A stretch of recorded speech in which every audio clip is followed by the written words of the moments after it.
తండ్రి. ఆమేన్. నా పేరు శ్రావ్య. నేను 5వ తరగతి చదువుతున్నాను. నేను చెప్పబోయే పాఠం పేరు ఆదికాండం 2వ అధ్యాయం. ఆకాశమును భూమియు వాటిలోనున్న సమస్త సమూహమును. మౌత్ ఒకళ్ళు పట్టుకోండి ఎవరో ఒకళ్ళు పట్టుకోండి. మధ్యలో పెడితే వినపట్ల. ఇద్దరు ఒకళ్ళు పెట్టుకోండి, ఇద్దరు పెట్టండి. రైట్, అలాగే. ఆకాశము భూమియు వాటిలోనున్న సమస్త సమూహమును సంపూర్తి చేయబడును.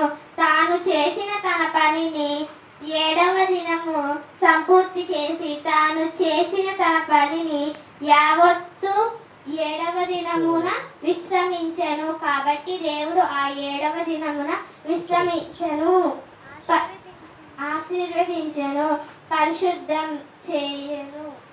వెలుగుగా దానిలో దేవుడు తాను చేసినప్పటికీ సృజించి